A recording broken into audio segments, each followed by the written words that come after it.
하나님의 말씀 같이 한번 찾아보겠습니다. 마태복음 14장 22절에서 33절 말씀입니다. 은혜 받으실 하나님의 말씀 마태복음 14장 22절에서 33절 말씀까지 제가 한 절을 먼저 읽겠습니다. 예수께서 즉시 제자들을 재촉하사 자기가 무리를 보내는 동안에 배를 타고 앞서 건너편으로 가게 하시고 무리를 보내신 후에 기도하러 따로 산에 올라가시니라. 저물매 거기 혼자 계시더니 배가 이미 육지에서 술이나 떠나서 바람이 거스름으로 물결로 말미암아 고난을 당하더라. 밤 사경에 예수께서 바다 위로 걸어서 제자들에게 오시니 제자들이 그가 바다 위로 걸어 오심을 보고 놀라 위령이라 하며 무서워하여 소리 지르거늘 예수께서 즉시 이르시되 안심하라 나니 두려워하지 말라. 베드로가 대답하여 이르되 주여 만일 주님이시거든 나를 명하사 물 위로 오라 하소서 하니 오라 하시니 베드로가 배에서 내려 물 위로 걸어서 예수께로 가되 바람을 보고 무서워 빠져가는지라 소리질러 이르되 주여 나를 구원하소서 하니 예수께서 즉시 손을 내밀어 그를 붙잡으시며 이르시되 믿음이 작은 자여 왜 의심하였느냐 하시고 배에 함께 오름에 바람이 그치는지라. 배에 있는 사람들이 예수께 절하며 이르되 진실로 하나님의 아들이로소이다 하더라. 아멘. 두 손 번쩍 들고 할렐루야 할렐루야. 감사합니다. 네, 우리 옆에 분들하고 앞뒤 분들하고 인사하겠습니다. 잘 오셨습니다. 은혜 많이 받으세요. 네, 할렐루야. 네. 두근두근 하는 마음이 요즘에 좀 있습니다. 이 설레임이라고나 할까요? 이제 부흥회를 기도하면서 준비하는데 또 말씀 한 구절을 읽고 또 읽고 뭔가 이렇게 좀 적고 이러면서 좀 뭔가 이렇게 좀 열이 나는 것 같은. 네. 그래서 체온이 올라가지는 않았습니다. 네. 열 난다 그러면 요즘 좀 조심스러운 몸이 뜨거워지는 것 같은. 네. 성령께서 역사하시는 줄 믿습니다. 오늘 이 밤에 여러분 그냥 왔다가 그냥 가려고 하시는 분들 없으시죠? 네. 특별히 부흥회니까 이번 베드로 부흥회를 통해서 내가 은혜 받아야지. 네. 때로는 저 자신을 생각해 보면 아이고 뭐 이게 내가 은혜 받고 이렇게 잘 준비해도 이게 전달이 잘 될까? 뭐 실력이 별로 없으니까 부족한 목사니까 이제 그런 생각을 하지만 제가 하는 게 아니고 하나님이 역사하시면 그 말씀의 역사에 깨달음이 있으면 저도 은혜 받고 여러분들도 은혜 받는 오늘 이 밤 될 줄 믿습니다. 그래서 제가 그냥 담대하게 전하는 거예요. 제가 하는 게 아니니까. 네. 하나님이 하시는 거니까 뭐 어떻게 하든 하나님이 은혜 받게 하시겠잖아요. 그렇죠? 할렐루야. 오늘 이 밤에 은혜 받는 밤 되시기를 바랍니다. 이 마태복음 14장에는요 두 가지 기적의 사건이 기록됩니다. 한 가지는 오병이어예요. 오병이어는 보리떡 5개와 물고기 2마리로 몇 명? 5,000명이나 먹고 12강주리가 남는 기적의 사건 이야기가 등장하고요. 그 사건에 뒤이어서 바로 등장하는 게 오늘 본문이에요. 예수님께서 바다 위를 걸어오시는 장면. 물론 제자들은 화들짝 놀라죠. 유령인가 해서 화들짝 놀라지만 이 두 개의 기적 사건이 같이 나란히 기록되면서 우리에게 주는 은혜가 있습니다. 먼저 제자들이 오병이어 사건을 통해 뭘 배웠을까? 보리떡 5개, 물고기 2마리로 그 많은 사람들이 다 배불리 먹었어요. 겨우 입에 풀칠했더라 이렇게 말씀이 나오지 않습니다. 배불리 먹었더라. 그리고 남았더라. 12강줄이나 남았더라. 할렐루야. 이 기적 중에 기적의 장면을 보고 제자들이 뭘 깨달았을까 하는 거죠. 예수님은요 오병이어를 먼저 붙잡고요 보리떡 5개 물고기 2마리를 붙잡고 감사 기도를 마쳤습니다. 그랬더니 놀라운 기적이 일어난 거예요. 어떤 기도를 마쳤다고요? 감사 기도. 물론 성경에는 축사하셨다라고 말씀하는데 이게 감사 기도거든요. 겨우 오병이어인데 감사 기도를 하셨어요. 그랬더니 기적이 일어난 것을 믿습니다. 여러분 이처럼 감사는요 기적을 창조하는 능력이 있어요. 이처럼 감사는요, 작은 것을 크게, 적은 것을 풍성하고 많게 만드는 역사가 일어나는 줄 믿습니다. 그럼 우리 어떻게 해야 돼요? 그렇죠. 제자들도 배우는 게 그거죠.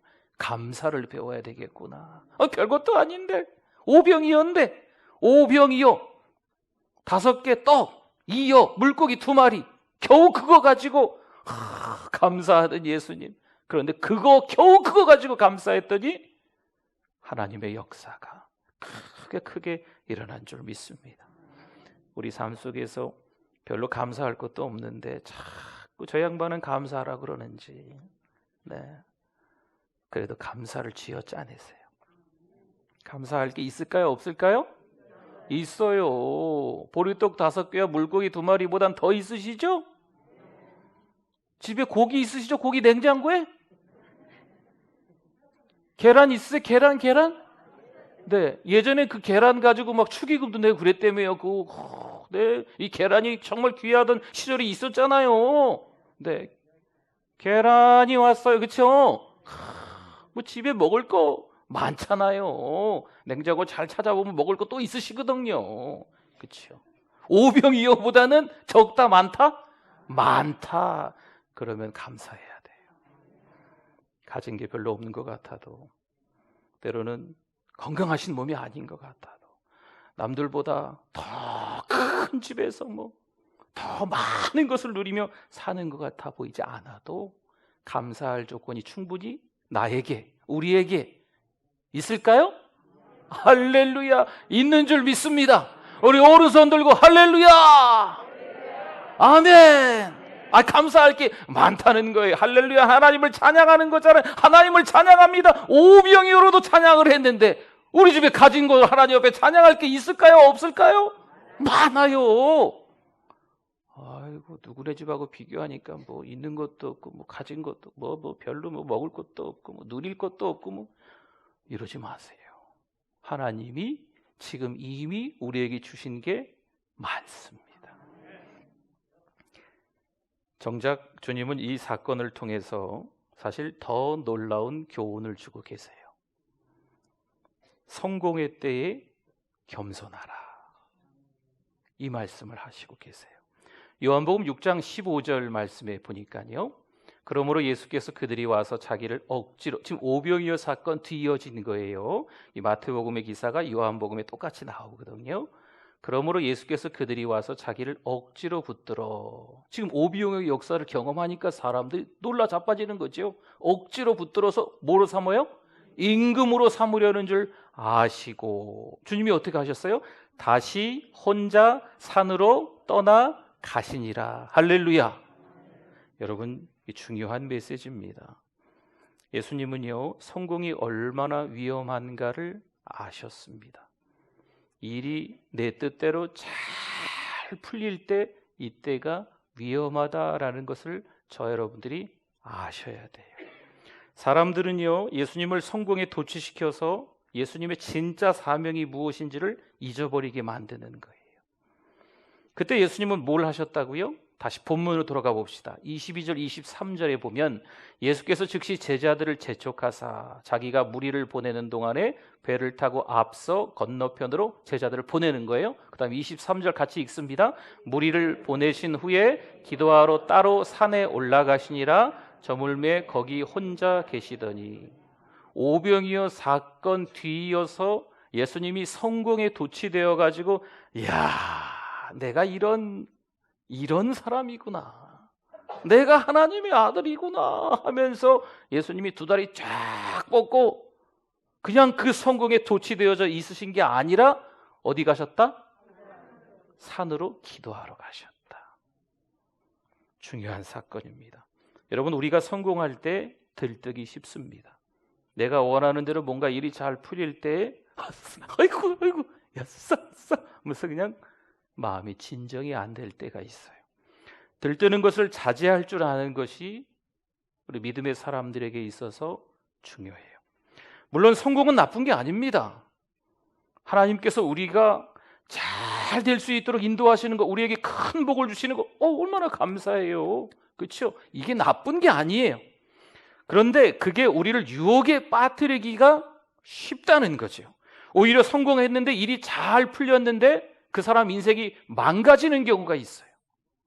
하나님이 주신 분복이 너무나도 큰데 그것을 은혜 가운데 누리면서 겸손을 배워야 되는데 오히려 교만해져 가지고요, 인생이 망가지는 거예요. 여러분, 가까이서 그런 사람들을 가끔 봐요. 이러고 보시잖아요. 너무 안타깝죠. 성공하신 예수님은 그때 어디에 올라가서? 산 위에 올라가서 뭐 하셨더라? 기도하셨더라. 그리고 24절에 이어서 한번 보겠습니다. 배가 이미 육지에서 수리나 떠나서, 지금 예수님이 갈릴리 호수에 배 태워서 제자들을 먼저 보내셨어요. 그리고 예수님은 기도하러 가셨잖아요. 멀리 이제 갈릴리 호수 중앙쯤에 가는가 봐요. 바람이 거스름으로 물결로 말미암아 뭘 당하더라? 제자들이 탄 배가 전복될 위기에, 막 풍랑이 부니까요, 막 전복될 위기, 그런 고난을 당하고 있는 거죠. 요한복음 6장 18절 말씀을 봅시다. 큰 바람이 불어 파도가 일어나더라. 같은 맥락의 말씀이에요. 오병이어 사건 뒤에 예수님의 제자들이 배를 탔는데 큰 풍랑이 일어서, 아니, 놀라운 기적을 경험했는데, 예수님이 성공하셨는데 그 많은 사람들에게, 와, 어떻게 이런 놀라운 기적이 일어날 수 있지? 도대체 이분은 누구신가? 다 그분 예수님을 우러러 보는 그 현장에 예수님께서 제자들을 배로 보내시는 거예요. 그리고 이 호수를 건너가라 하시는 거죠. 그러면 아무 일 없이 건너가야죠. 풍랑을 만났어요. 여러분, 우리가 신앙생활을 잘하고 있는데 고난을 만날 때가 있을까요? 없을까요? 죄송합니다. 너무 안타깝지만 있습니다. 말씀에 순종했는데 고난이 찾아오는 거죠. 방금 전 오병이어의 기적을 모두가 함께 체험을 했는데 큰 풍랑을 만납니다. 왜일까요? 여러분, 이 두 가지 사건은요, 참 다른 거예요. 오병이어 사건과 무리를 걸으신 예수님 사건, 두 개가 참 다른 겁니다. 사람들은 순종만 하면 모든 문제가 잘 풀리고 고난과 역경이 없을 것으로 생각합니다. 내가 교회를 열심히 잘 나왔으니까, 내가 하나님 앞에서 팔걷어붙이고 열심히 섬겼으니까, 내가 없는 살림에 하나님 앞에 막 쪼개가지고 예물 잘 올려드렸으니까 나는 더 이상 고난이 없을 거야, 내 자식은 상팔자로 잘 살 거야, 이렇게 생각을 하지만 그렇지 않다는 것을 오늘 이 밤에 깨달으셔야 돼요. 하나님은 순종하는 사람에게 큰 복도 주시지만 고난도 함께 주십니다.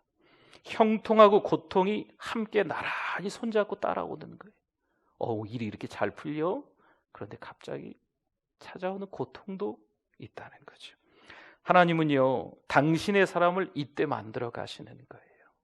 성공이 있었을 때 하나님이 만들어 가시는 경우도 있지만요, 고난 가운데 허우적거릴 때 하나님께서 그 사람을 잘 만들어 가시고 빚어 가시는 경우가 더 많이 있습니다. 그럼 예수님은요, 산 위에 올라가셨는데 무엇을 기도하셨을까요? 어떤 내용으로 기도하셨을까요? 누구를 위해 기도하셨을까요? 누구를 위해서? 제자들을 위해서. 그리고 제자들이 고난당하는 것을 예수님은 보시는 거죠. 예수님이 산 위에 계시고 제자들이 저기 갈릴리 호수 중앙에 있는데 어떻게 보일까? 아니, 하나님의 아들 예수님이시니까 그걸 아시고 그걸 보시는 거죠. 산 위에서 제자들을 위해서 집중적으로 기도하고 있는데 제자들이 큰 풍랑을 만나서 고난을 당하는 것을 예수님은 보신 겁니다. 25절입니다. 25절 같이 한번 읽어보겠습니다. 밤 사경에 예수께서 바다 위로 걸어서 제자들에게 오시니, 여기서 말하는 밤 사경은요, 새벽 3시부터 새벽 6시쯤이에요. 깜깜한 한밤중이죠. 여러분, 동트기 전이 더 어둡다라고 이야기하잖아요. 지금 너무 깜깜한 거예요. 여러분, 우리 인생도요, 어두운 밤을 통과할 때가 있습니다. 뭘 했는데 하는 것마다 안 돼. 너무 속상하죠. 신앙생활은 잘하고 있는데 뭘 하는 것마다 안 돼. 계속 실패의 연속인 거죠. 뭐 이렇게 되는 게 없어. 너무 속상하죠. 26절 말씀. 제자들이 그가 바다 위로 걸어오심을 보고 놀라 유령이라 하며 무서워하여 소리치르거늘.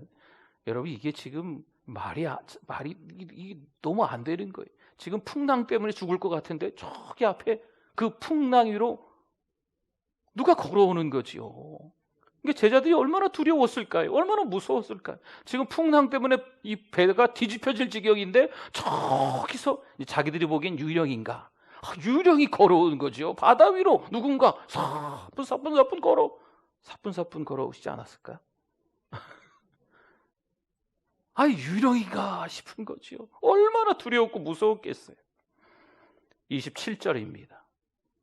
같이 읽어주십시오. 예수께서 즉시 이르시되 안심하라, 나다. 두려워하지 말라. 제자들아, 안심하라, 나다. 나가 누구예요? 그렇죠, 예수님이다. 나다. 두려워하지 말아라. 예수님 말씀하시는 거예요. 즉시 제자들을 안심시키는 거지요. 여호수아 1장 9절로 잠깐 넘어가 봅시다. 내가 네게 명령한 것이 아니냐. 강하고 담대하라. 두려워하지 말며 놀라지 말라. 내가 어디로 가든지 내 하나님 여호와가 너와 함께 하느니라 하시니라. 아멘. 이 여호수아 말씀 기억나세요? 이스라엘 백성의 대지도자인 이 모세가요, 먼저 세상을 떠나버렸어요. 그러니까 지금 모세 종노릇을 했던 여호수아가 이스라엘 민족의 두 번째 지도자가 된 거죠. 이거 어쩌면 좋겠습니까? 모세야 위대한 종이었으니까 이스라엘 백성들 200만인지 300만인지 다 이끌고 광야 한복판에서 쭉 인도했지만 여호수아는 어떻게 하면 좋겠어요? 여호수아가 얼마나 두려웠을까요?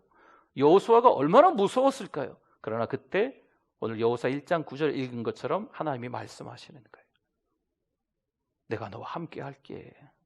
강하고 담대해라. 두려워하지 말라 말씀하시는 줄 믿습니다. 이게 하나님의 역사예요. 하나님은요, 왜 여호수아에게 두려워하지 말라, 강하고 담대하라 하셨을까요? 여러분, 두려워하면요, 가나안 땅을 정복할 수가 없기 때문이에요. 두려워하시면 안 돼요. 강하고 담대하실 수 있는 저와 여러분 되실 수 있기를 축원합니다. 주님도 제자들에게 안심하라, 나니 두려워하지 말라 말씀하셨어요. 28절 봅시다. 이때 베드로가 대답하여 이르되 안심하라, 나다. 두려워하지 말라 하니까 베드로가 말하는 거죠. 주여, 만일 주님이시거든 나를 명하사. 참 대단해요, 베드로. 물 위로 오라 하소서. 이 평범한 사람이 아니죠. 나다. 얘들아, 안심해라. 두려워하지 마라. 예수님이 말씀하시니까 지금 풍랑 때문에 이 배가 뒤집힐 지경에 처해 있는데 그 찰나에 평범하지 않은 이 베드로가, 비범한 베드로가 주님이세요? 그럼 나를 물 위로 걸어오라 하소서. 이렇게 이야기하는 거죠. 여러분, 사실 배 안이 안전해요. 배가 뒤집힐 지경이지만 그래도 지금 풍랑이 있는 바다 위이기 때문에 배 안이 안전합니다. 배 밖은 위험천만합니다. 하지만 배 안에 있으면 바다 위를 걸을 수 있다 없다? 없다. 배 안을 걸을 수는 있지만 바다 위는 걸을 수 없어요. 베드로는 지금 모험을 하는 거예요. 믿음의 모험을 하는 거예요. 물론 예수님도 어찌 보면 세상적으로 형편없는 제자들을 선택하신 거, 이것도 모험이긴 하죠. 하지만 예수님은요, 이걸 감수하시는 거예요. 왜 그럴까요? 이 형편없는 제자들, 실력도 없는 제자들을 왜 예수님이 다 품어주고 계실까요? 그들을 뭐 하시기 때문에? 사랑하시기 때문인 줄 믿습니다. 왜 저 같은 사람이 여기 강단에 서 있을까요? 하나님이 저를 어떻게 하시니까? 사랑하시니까. 제가 이번 베드로 부흥회를 준비하면서 그래서 설레이는 거예요. 그래서 막 가슴이 뜨거워지는 거예요. 이야, 이거 어떻게 말씀을 전하지? 어떻게 더 은혜롭게 전할 수 있지? 근데 제 실력으로는, 제 능력으로는 안 되는 거지요. 그러나 주님이 저를 사랑하고 계시기 때문에 그거 한 가지 믿고 받은 은혜가 있어서, 그 받은 사랑이 있어서 여러분과 함께 나누려고 하는 거죠. 하나님은 제자들을 사랑하셨어요. 하나님은 부족한 목사도 사랑하고 계십니다. 여러분은요, 하나님이 사랑하실까요? 할렐루야! 하나님이 나를 사랑하신다. 한번 해보세요. 시작. 하나님이 나를 사랑하신다. 자기 이름 넣어보세요. 하나님이 사랑하십니다. 하나님이 우리 모두 사랑하십니다. 정말 눈물겹도록 감사한 일이죠. 정말 하나님을 위해서 제대로 살지 못하고 있는데 그래도 하나님이 우리를 사랑하시는 거죠. 풍랑이는 바다 위에서 그 배가 뒤집힐까? 여러분, 거기 베드로뿐만이 아니고 어부가 몇 명 더 있었어요. 이 어부들이 풍랑 만나는 게 한두 번이겠습니까? 자기네들 실력으로 얼마나 애쓰고 노력했겠어요? 배가 뒤집히지 않으려고. 그런데 도대체 방법이 없는 거죠. 자기네가 풍랑을 어떻게 이겨내? 그러나 그 가운데 주님의 사랑이 있기 때문에 이 배가 뒤집히지 않는 거예요. 여러분, 우리 인생도 우리가 마음대로 할 수 없어요. 긴 인생을 살아오신 우리 선배님들은 더 잘 아시잖아요. 그렇죠? 긴 인생을 이미 사신 우리 선배님들은, 인생의 선배님들은 더 잘 아실 거 아니에요. 내가 내 인생을 마음대로 잡고 휘두를 수 없구나 라는 것을 아시잖아요. 우리 인생은 누가 책임지실까요? 하나님이 책임지시는 거예요. 풍랑이는 바다 위에서 이 제자들이 배 위에서 막 기도하고 있었어야 돼요. 배 위에서, 풍랑이는 바다 위에서 배가 뒤집힐 것 같아도요, 하나님을 찬양하고 있었어야 돼요. 성경책 펼쳐서 돌아가면서 성경 교독을 하고 있었어야죠. 아이고 죽겠네, 아이고 죽겠네, 나 살려라. 저기 멀리 예수님이 오시는데 예수님도 못 알아보고 유령인가 벌벌 떨기나 하고. 여러분, 근데 이 모습이 누구의 모습이다? 인생을 살고 있는 우리의 모습, 나의 모습일 수 있어요. 근데 주님은요, 가까이 다가오셔서 안심하라, 나다, 두려워하지 말라 말씀하시는 줄 믿습니다. 29절 봅시다. 29절. 예수님이시면 걸어가게 해주세요. 베드로가 그랬더니 예수님 뭐라고 하세요? 오라. 그런데 베드로가 배에서 내려 물 위로 걸어서 예수께로 가대. 어머머, 별꼴이야. 미쳤어. 네. 저도 수영을 잘은 못하지만 수영을 하거든요. 자유형도 하고. 수영 안 한 지 몇 년 됐네. 네. 아무튼 자유형도 하고, 뭐 배영도 하고, 뭐 그렇게 하는 것도 하고, 막 그렇게 하는 것도 하고 하는데 물 위를 걷지는 못하죠. 물 위를 걸으시는 분이 있으세요? 물 위를 걸으신 분은 예수님.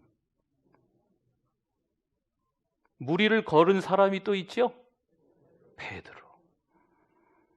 물론 구약 성경에 가면 또 비슷한 이야기가 나오긴 하지만 어쨌든 우리는 지금 베드로가 물 위를 걸었다, 이것을 보셔야 돼요. 베드로가 물 위를 걸었어요. 베드로는 평범하지 않습니다. 베드로는 평범하지 않습니다. 베드로가 원래 평범하지 않았나요? 아니죠. 평범했지요. 그 성질머리가 참 더러웠답니다. 네. 그냥 이 베드로가 요즘에 운전을 했으면 운전하고 가다가 이 차, 저 차 욕하고 헐뜯고 창문 내리고 막 똑바로 운전하래! 막 이러고도 그럴 사람이 바로 베드로가 아닐까. 우리 이제 어떤 성경의 스토리를 보면 좀 추측을 해요. 네. 베드로의 기질, 성품이 말이에요. 성깔 있는 사람. 그런데 베드로가 비범한 사람이 되는 거죠. 그렇다면 믿음은 뭘까요? 여러분, 말씀에 순종하여 모험하는 겁니다. 믿음으로 산다는 것은 뭘까요? 믿음으로 모험하는 겁니다.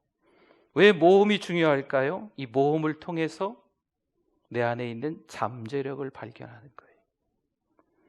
베드로가 물 위를 걸었습니다. 그는 일생일대에 결코 잊을 수 없는 경험을 하게 된 거죠. 예수님만 걸으셨는데 베드로도 걸은 거죠. 이것이 그 베드로 전생애를 움직이는 강력한 능력이 되는 거예요. 여러분, 이것을 또 다른 의미로 전환점, 터닝 포인트라고 할 수 있는 거예요. 베드로에게 있어서 무리를 걸은 사건은 베드로 인생의 전환점이 된 거죠. 다른 어떤 사람들은 경험해 보지 않은 무리를 걸었던 사건이 앞으로 베드로가 인생을 살면서 힘든 일이 왜 없겠나요? 속상한 일이 왜 없겠나요? 왜 고난이 없겠나요? 구전에 의하면 베드로는 나중에 돌아가실 때, 죽을 때 십자가를 거꾸로 졌대요. 예수님이 십자가를 똑바로 지고 돌아가셨는데 내가 어찌 예수님하고 똑같이 십자가를 그렇게 똑바로 지고 죽겠냐? 거꾸로 십자가에 매달려 죽었대요. 평범하지 않은 거죠. 그의 인생에 있어서 어떤 일이, 어려운 일이, 난관들이 닥쳤을 때 이때를 기억하면서 극복하는 거죠. 배 안의 베드로와 배 밖의 베드로는 이제는 다릅니다. 예수님을 향한 그의 태도와 예수님을 향한 그의 신뢰는요, 이제 완전히 다른 거예요. 여러분, 온 이스라엘 백성들이 두려워했던 존재가 하나 있었습니다. 여러분 기억나십니까? 블레셋의 장수였는데 골리앗이었습니다. 그러나 다윗은 골리앗 앞에 섰습니다. 골리앗 앞에 다윗이 섰다는 것 자체가 일생일대의 모험이었습니다. 골리앗이 쓰러져요. 가장 두려운 순간인데 가장 위대한 순간으로 이제는 바뀐 거죠. 골리앗이 자빠졌어요. 골리앗이 죽었어요. 가장 무서워하는 이야기가 돼야 되는데 이제는 가장 흥미진진한 이야기로 바뀌었어요. 그 무서운 골리앗, 이렇게 막 전해져야 되는데 다윗이 골리앗을 이겼으니까 흥미진진한 이야기. 다윗이 요따만 했는데 이따만한 골리앗을 이겼대. 흥미진진한 이야기로 바뀌는 거죠. 하나님을 신뢰하여 모험할 때 하나님은 최악의 상황을 최고의 상황으로 바꾸어 주시는 줄 믿습니다. 요즘 힘드시죠? 어려우시죠? 두말하면 잔소리죠. 왜 힘들고 어렵지 않겠어요? 왜 고난 중에 처해 있지 않으시겠어요? 그런데 하나님은 이 최악의 상황도 최고의 상황으로 바꾸시는 하나님이심을 믿습니다. 여러분 가정이 최고의 가장 좋은 상황으로 바뀌시기를 축원합니다. 여러분 궁금하지 않으세요? 과연 베드로가 이대로 무리를 계속 걸었을까?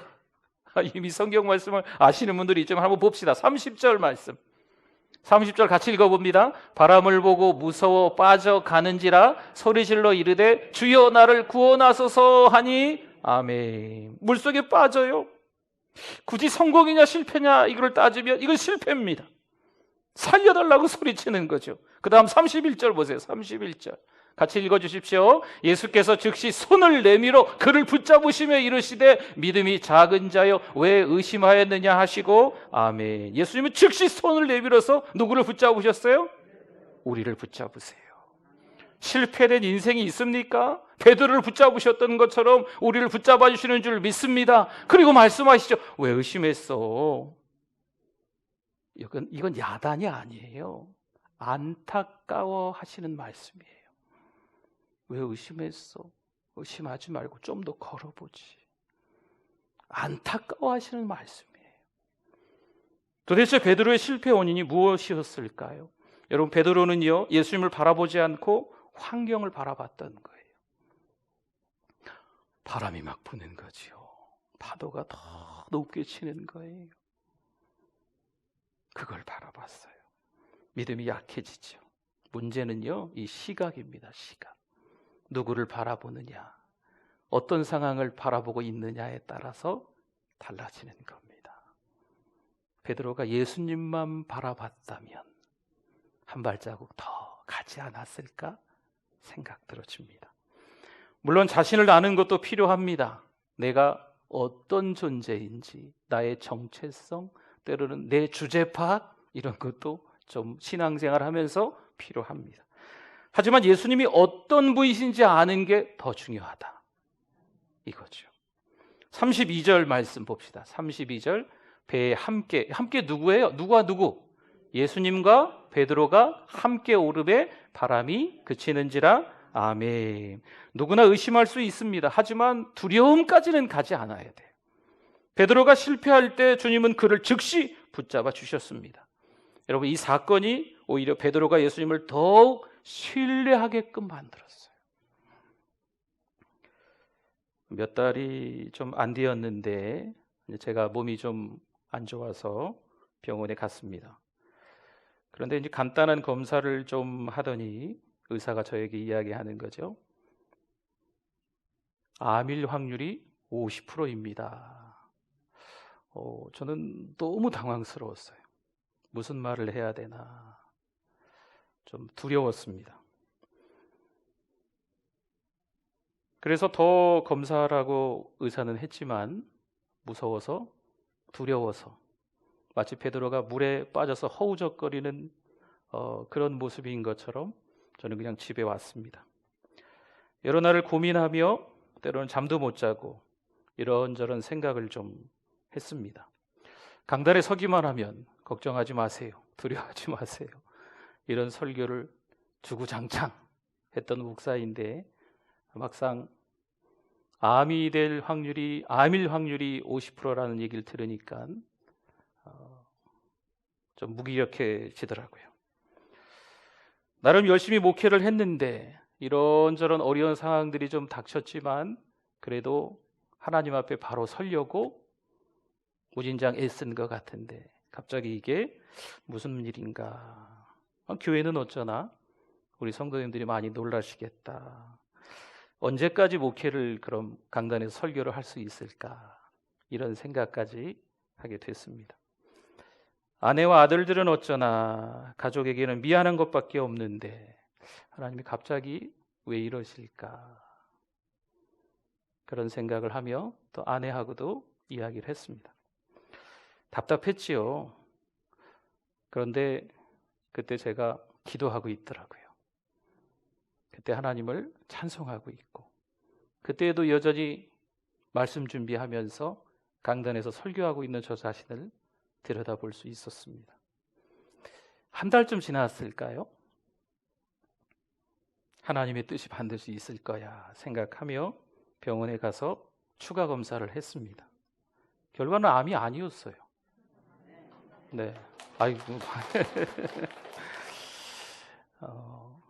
인생은 실패의 연속입니다. 하지만 그때 하나님은 여전히 내 손을 잡아주시는구나 깨달았어요. 암일 수도 있었겠지요. 근데 하나님이 보신 것 같아요. 그때 어떻게 하는가. 하나님이 하시는데 내가 너무 아둥바둥했구나. 내가 하는 게 아닌데 이런 걸 많이 깨닫게 됐습니다.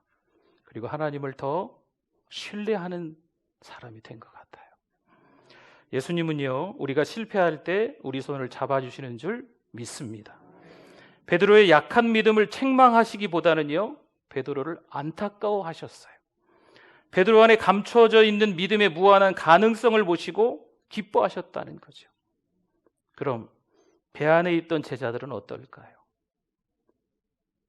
배 안에 편안히 있던 제자들은 어떨까요? 무리를 걸어보려고 시도도 안 했던 이 제자들은 어떨까요? 그들은 안전했습니다. 물에 빠지지 않았습니다. 물에 빠지는 실패조차도 하지 않았겠죠? 하지만 무리를 걸어보지는 못했습니다. 물론 베드로는 물에 빠져 실패했습니다. 그러나 더 큰 실패자는 누굴까요? 배 안에 안전하게 있던 제자들입니다. 과감히 배 밖으로 발을 내디뎌서 무리를 걷는 사람이 있습니다. 또한 배 안에 가만히 앉아 있어서 물 밖의 사람을 비판하는 사람도 있습니다. 이런저런 일을 겪으면서 그래도 부족하고 형편없는 목사처럼 보이지만 배 안에 있기보다 어쨌든 한 발 내디뎌서 믿음의 모험을 한 것에 대해서 감사했습니다. 여러분, 베드로처럼 먼저 작은 한 걸음을 바다 위로 내딛기를 축원합니다. 다윗처럼 양들을 지키기 위해서요, 물맷돌을 던지는 연습을 하셔야 돼요. 하루 하시고 그만두지 마시고 이틀 하셔야지요. 한 달도 하셔야지요. 기도 한두 번 하시고 응답 없다고 때려치자. 하나님을 찾는 예배를 간절하게 찬양하면서 드리다가 뭐 별로 달라지는 것도 없네 삶이. 인생이 힘드네? 그거 때려치지 마시고 계속 물맷돌로 연습을 하셔야 되는 거예요. 다윗처럼.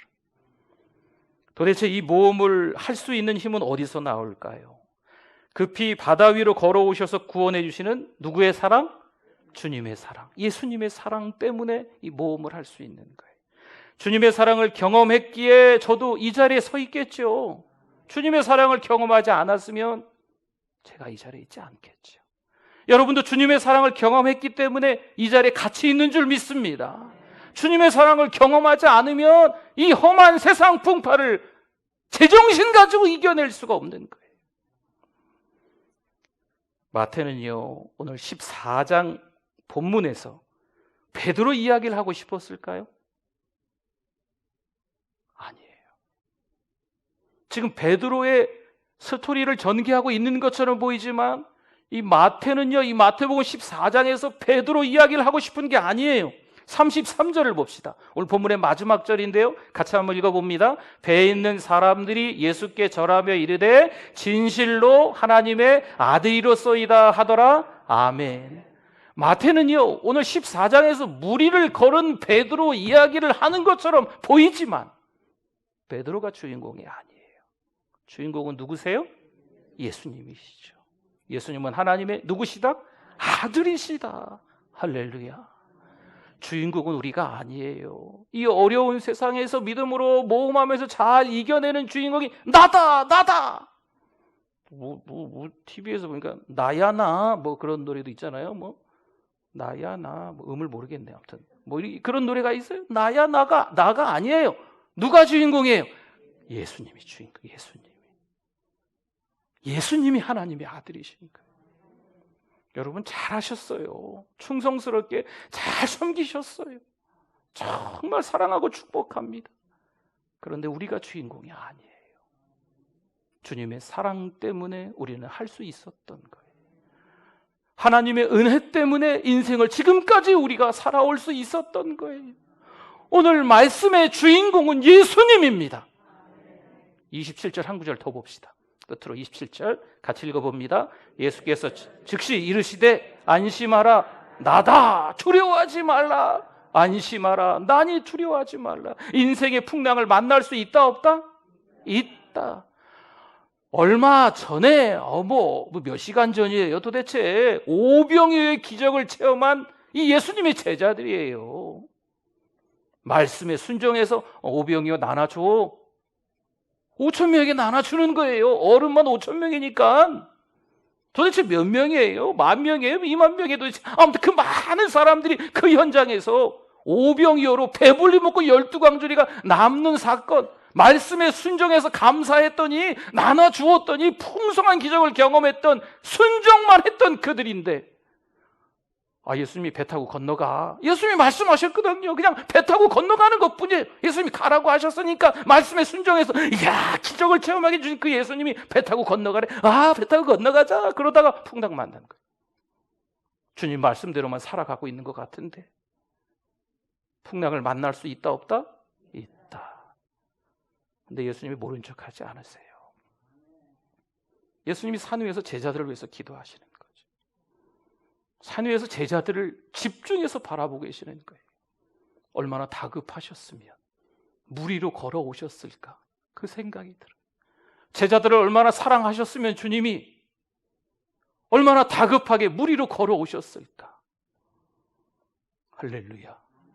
안심하라. 나다. 두려워하지 말아라. 주님의 이 따뜻한 음성에 위로받으시기를 바랍니다.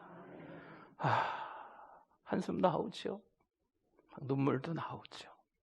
참 가슴이 찢어지는 일들도 왜 없겠어요. 억울하죠. 속상하죠. 혈압도 오르죠.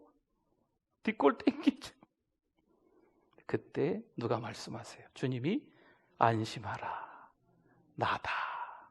두려워하지 말아라. 오늘 이 밤에 그 주님을 여러분 만나시기를 축원합니다. 그 주님께서 우리에게 힘을 주시는 거죠.